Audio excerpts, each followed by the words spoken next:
তো ঈদের দিনের যে গল্পটার কথা বলেছিলাম, ঈদের আগের দিন চাঁদ দেখা যাক বা না যাক, এক উৎসবমুখর আনন্দ যেন আগে থেকেই শুরু হয়ে যায়।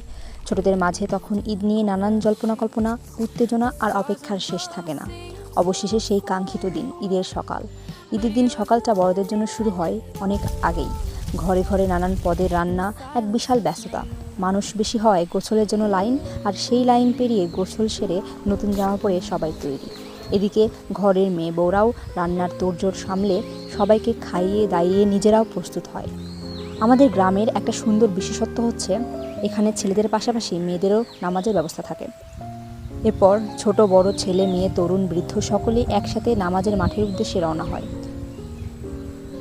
মাঠে একসাথে ঈদের নামাজ পড়া, তারপর সবার সাথে কুশল বিনিময়, এই মুহূর্তগুলো ঈদের আনন্দকে আরেকটু বাড়িয়ে দেয়।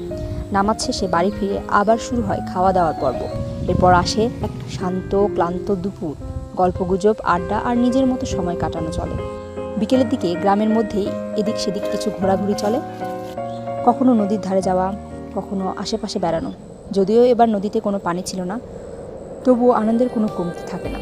কারণ ঈদের আসল সৌন্দর্য কোনো নির্দিষ্ট জায়গায় নয়, বরং সবার সাথে একসাথে থাকা, হাসি আনন্দ ভাগ করে নেওয়া আর প্রিয় মানুষের সাথে সময় কাটানোতেই থাকে। এই যান্ত্রিক জীবনে এই ছোট ছোট মুহূর্তগুলোই আসলে সবচেয়ে বড় শান্তি।